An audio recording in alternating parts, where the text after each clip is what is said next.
హరి ఓం. శ్రీ గురుభ్యో నమః. ఆపాతాళనభస్థలాంతభువన బ్రహ్మాండమావిస్ఫురద్ జ్యోతిస్ఫాటికలింగమౌళివిలసత్పూర్ణేందువాంతామృతైః అస్తోకాప్లుతమేకమీశమనిశం రుద్రానువాకాన్ జపన్ ధ్యాయేదీప్సితసిద్ధయే ధ్రువపదం విప్రోభిషించేచ్ఛివం. శివమహాపురాణంలో రుద్ర సంహిత. అందులో నారదుడు గర్వభంగము, విష్ణు మాయావిలాసము, నారదుడు విష్ణువుని శపించడం వరకు తెలుసుకున్నాం. తరువాత నారదుడి లోకయాత్ర. సర్వేశ్వరుడైన ఆ శివుణ్ణి ఆరాధించి ముక్తిని పొందమని విష్ణుమూర్తి నారదునితో చెప్పారు. ఆ ఉపదేశం తెలుసుకున్న తరువాత తదనుసారంగానే శైవక్షేత్రాలన్నీ సంచరించసాగాడు. అంతఃపూర్వం మాయాస్వయంవరంలో విప్రవేశాలలో ఉండి నారదుడి చేత సప్తులైన రుద్రగణాలు ఈ క్షేత్ర సంచారంలో పునః తారసపడ్డాయి. తాము బ్రాహ్మణులము కామని రుద్రగణాలమని తెలియజేసి జరిగిన దానికి క్షమాపణ కోరుకున్నారు. శాప విముక్తి ప్రసాదించమని నారదుడిని అర్థించారు. నారదుడు వారిని ఓదార్చాడు. శాపాన్ని వెనక్కి తీసుకోలేనని చెప్పాడు. అందువల్ల రుద్రగణాల వారిద్దరూ ఒకానొక ముని బీజాన రాక్షస జాతిలో పుట్టి అనుపమాన బలపరాక్రమ వైభవోపేతులై జితేంద్రియులై శివభక్తులై చరించుచు శివుడంతటి దేవుడి వలన మరణించి తిరిగి రుద్రగణాలలో చేరుతారని, కానీ మరినంతకాలము మాత్రం రాక్షస స్వభావంలోనే ఉంటారని చెప్పాడు. రుద్రగణాలు అంతటితో సంతృప్తి పడి వెళ్ళిపోవడం జరిగింది. అనంతరం నారదుడు కాశీ చేరాడు. గంగా స్నానం చేశాడు. భైరవుడికి వినాయకుడికి మ్రొక్కాడు. అన్నపూర్ణమ్మ విశాలాక్షిని అర్చించాడు. విశ్వేశ్వరుణ్ణి సేవించాడు. అటుపైన బ్రహ్మలోకం వెళ్ళాడు. తన తండ్రి అయిన చతుర్ముఖుడికి నమస్కరించాడు. తండ్రి, నీ దయవలన విష్ణు మహాత్మ్యమును, భక్తి జ్ఞాన తపో మార్గములను, దాన పద్ధతులను, తీర్థమహిమలను తెలుసుకోగలిగాను. కానీ శివతత్వ పరిజ్ఞానం మాత్రం అందడం లేదు. అలా ఎలా ఉంటాడు? సృష్టిలో ఎలా ఉంటాడు? ప్రళయవేళ ఆయన పద్ధతులు ఎలా ఉంటాయి? బుద్ధిమంతులందరూ కూడా శివుడే పరబ్రహ్మం అంటున్నారు. నాకేమో ఏమీ అర్థమే కావడం లేదు.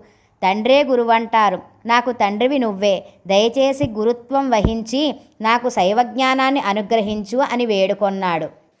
బ్రహ్మ నారదుడికి శివజ్ఞానమును తెలుపుట. నారదుడలా వినయంగా ఉండటం చూసి బ్రహ్మ ఆనందపడ్డాడు. ఆ ఆనందంలోనే పరబ్రహ్మవాచ్యుడైన పశుపతి గురించి ఇలా చెప్పసాగాడు. శివతత్వం మయానైవ విష్ణునాపి యథార్థతః జ్ఞాతంచ పరమం రూపమద్భుతం పరేణన. నాయనా నారదా, నేను గాని నన్ను కన్న నారాయణుడు గాని శివుడి గురించి సంపూర్ణమైన విషయ పరిజ్ఞానం ఉన్నవాళ్లం కాదు. అవాగ్మానసగోచరండాయన పరిపూర్ణ దర్శనం ఎలా లభిస్తుంది మాకు? అందువల్ల శివుడొక అద్భుతంగా అనుకోవచ్చు. ప్రళయ సమయంలో ప్రాణికోటి సమస్తం నశించిపోతుంది. సూర్యుడు, చంద్రుడు, నక్షత్రాలు, గ్రహాలు అన్నీ తుడిచిపెట్టుకుపోతాయి. రాత్రి పగలు అనేవి ఉండవు. పంచభూతాలు, శబ్దస్పర్శాది తన్మాత్రలు, దిక్కులు కూడా లేకుండా పోవడం వల్ల సర్వే సర్వత్రా గాఢాంధకారమే కమ్మేసి ఉంటుంది. ఈ చిమ్మ చీకటినే మహాప్రకృతి అంటారు. అదిగో అలాంటప్పుడు ప్రాకృత నామరూపగుణాలు కానీ స్థూలత్వ కృసత్వాది పరిణామాలు కానీ లేకుండా కేవలం సత్యస్వరూపంగా, జ్ఞానాత్మకంగా, అనంతంగా, స్వప్రకాశంగా, ఆనందమయంగా భావిస్తుండేది ఏదైతే ఉంటుందో అదే శివుడని ప్రకటించబడుతోంది. ఇప్పటి వరకు ఉన్న వాంగ్మయం అంతా ఘోషిస్తున్నది ఇదే. ఇలా ప్రకటింపబడ్డ పరముడు సృష్టి కోసం ఒక మూర్తిని కల్పించి ఆ మూర్తికి సదాశివుడు అనే పేరు పెట్టాడు. ఏమరపాటునైనా తనని ఎడబాయకుండా ఉంటూ సహకరించే శక్తితో సదాశివుడు జట్టు కట్టాడు. అదిగో ఆ శక్తి ప్రకృతి, మాయ, ప్రధాన నిత్య, త్రిదేవజనని, సకలేశ్వరి, అంబిక, మూలకారణ అని వివిధ విధాలుగా చెప్పబడుతూ ఉంది. ఈ సకలేశ్వరి ఏకముఖి, ఆ సదాశివుడు పంచముఖుడు. ఈమె అష్టభుజి, ఆయన దశభుజుడు. ఈమె సహస్రపూర్ణ చంద్రుల వంటి కాంతులు వెలార్చే వదనారవిందయై, నానాభరణ శోభితయై, ఆయుధధారిణయై, ప్రఫుల్ల పంకజలోచనయై, ఊహించడానికైనా వీలులేని తేజస్సులతో సొగసైన విలాసాలతో సర్వజనయత్రిగా అలరారగా త్రిశూలధారి అయి భస్మోద్ధూళితమైన కర్పూర గౌరవర్ణ శరీరుడై కాలస్వరూపిణి అయిన ఆ పరాంబతో కూడి ఉన్నాడు. విష్ణు ఆవిర్భావము. తేజోరూపుడైన శివుని వల్ల చీకట్లు చెదరిపోతాయి. ఆ సదాశివుడు సకలేశ్వరితో కూడి ఆనందించుటకు గాను ఒక తావును తలపెట్టాడు. అదే శివలోకము, కాశీక్షేత్రము, ఆనందవనము, అవిముక్తము. ఆ స్థలంలో సకలేశ్వరి సదాశివులు చిత్తసముద్రమును మధించి వామభాగమున అమృత ప్రవాహమును ప్రసరింపజేశారు. అంత త్రిలోకైక సుందరుడు, శాంతస్వభావుడు, సత్వగుణుడు, గంభీరుడు, క్షమాసంపన్నుడు, ఇంద్రనీలాభమైన దేహకాంతులు గలవాడు, పద్మాక్షుడు, బంగారపు ఆభరణాలు ధరించినవాడు, బలిష్టములైన భుజములు గలవాడు, పట్టుపీతాంబరం ధరించినవాడు, ఓటమి అన్నది ఏనాడు ఎరుగనివాడు అయిన పురుషుడు ఉద్భవించాడు. అతడు సదాశివునకు నమస్కరించి తనకొక పేరు పెట్టమని, పనిని చెప్పమని ప్రార్థించాడు. జగత్తునంతటా వ్యాపించి ఉంటావు గనుక విష్ణువు అనే పేరు నీకు సరిపోతుంది అన్నాడు పరమేశ్వరుడు. ప్రస్తుతానికి తపస్సు చెయ్యి అని చెప్పి వేదరాశినంతటినీ నిశ్వాస రూపంగా విష్ణువుకు అనుగ్రహించి సదాశివుడు సకలేశ్వరితో సహా అదృశ్యుడైపోయాడు. అనంతరం విష్ణువు తపస్సులో కూర్చున్నాడు. 12,000 దివ్య సంవత్సరాలు తపించాడు. అయినా శివానుగ్రహం కలుగలేదు. పునఃతపించమని శూన్యవాణి సూచించింది. సిద్ధపడ్డాడు. విష్ణువు అలా చాలా కాలం చేసిన తర్వాత ఓ రోజున ధ్యానం నుంచి తేరుకునేసరికి శివమాయ వలన విష్ణు శరీరం నుంచి విపరీతమైన జలధారలు రాసాగాయి. విష్ణువింకా ఆశ్చర్యపోతూనే ఉన్నాడు. ఆ జలధారలన్నీ కలిసి శూన్యం నిండా నిండిపోయాయి. అటు గుర్తెరుగునంత సమయం ధ్యానంలో ఉన్న అలసట, ఇటు ఈ ఆశ్చర్యం రెండింటితోటి తులమునకలైన విష్ణువు శివమాయ వలన ఉన్నవాడున్నట్లుగా అలా ఆ నీళ్లల్లోనే పడి నిద్రపోసాగాడు.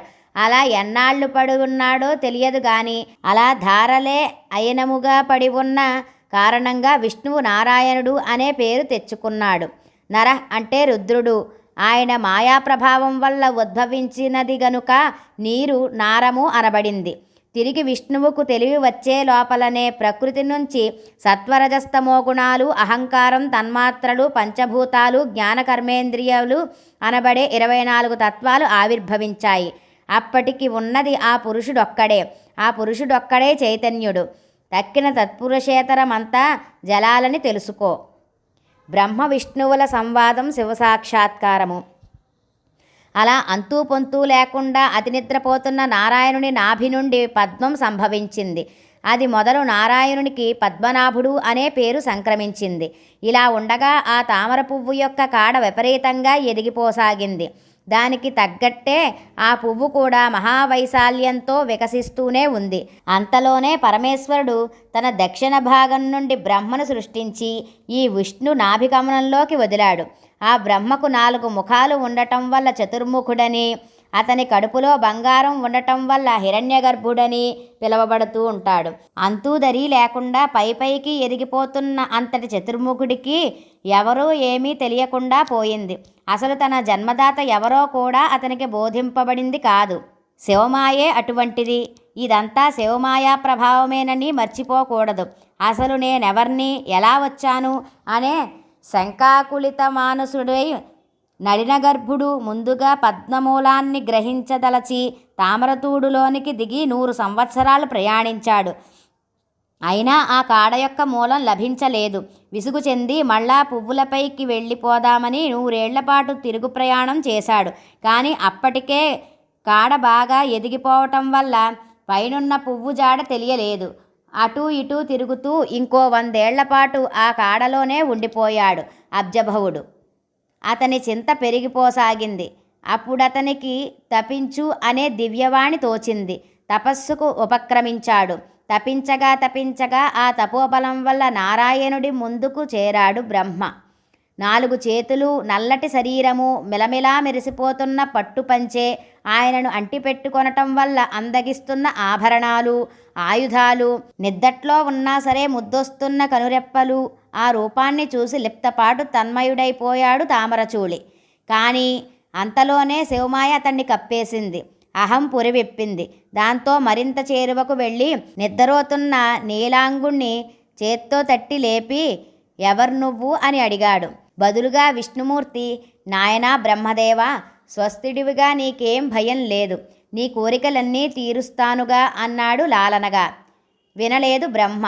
శివమాయ కప్పేసి ఉండేసరికి వీర అహంకారంతోటి నవ్వి, ఏమిటోయ్ నన్ను బాబూ నాయనా అంటున్నావు, నేనేమైనా నీ తరువాతి వాణ్ణని, నీకన్నా చిన్నవాణ్ణని అనుకుంటున్నావా ఏమిటి అని చెప్పి కాస్తంత నిద్రమత్తు వదిలిపెట్టి పరకాయించి చూడు, అంతటినీ పుట్టించేవాణ్ణి, అది పూర్వీకుణ్ణి, నాకు నేను స్వయంగా పుట్టినవాడిని, అందరికన్నా శ్రేష్ఠుణ్ణి, ఉత్తమోత్తముణ్ణి అయిన నా దర్శనం చేసుకుని పుణ్యాత్ముడివి కా అని అన్నాడు. విష్ణువు అతనికి ఎంతగానో నచ్చజెప్పబోయాడు. ఓ చతుర్ముఖుడా, జగత్సృష్టి నిమిత్తమై నేనే నిన్ను నా నాభికమలంలో నుంచి ఆవిర్భవింపజేశాను, నీకు స్రష్టను సర్వవ్యాపకుడను నేనేనని తెలుసుకో అని విష్ణువెంత బోధించినా వినలేదు బ్రహ్మ. నువ్వు ముందా నేను ముందా అని మొదలైన ఘర్షణ నేనే పరబ్రహ్మను అంటే కాదు నేనే పరబ్రహ్మను అనేదాకా వెళ్ళింది. శివమాయాచ్ఛాదితులైన పద్మాక్ష పద్మగర్భులు ఆ ప్రళయ జలాలలోనే యుద్ధానికి దిగారు. వారి యుద్ధాన్ని వారించదలిచాడు ఈశ్వరుడు. మరుక్షణమే అఖండమైన అగ్నిజ్వాలా సహితమైనది, వృద్ధిక్షయాలు లేనిది, ఆది మధ్యాంతరహితమైనది అయిన లింగాకారంతో వారి మధ్య ఆవిర్భవించాడు శివుడు. ఆ మహాతేజోలింగం దర్శనమాత్రాన తమను గప్పి ఉన్న మాయాపటలం తొలగి బ్రహ్మ విష్ణువులిద్దరూ పశ్చాత్తప్తులై శివతత్వస్ఫురణ కలిగి పదే పదే శివప్రార్థనలు చేశారు. హరి ఓం తత్సత్ బ్రహ్మార్పణమస్తు.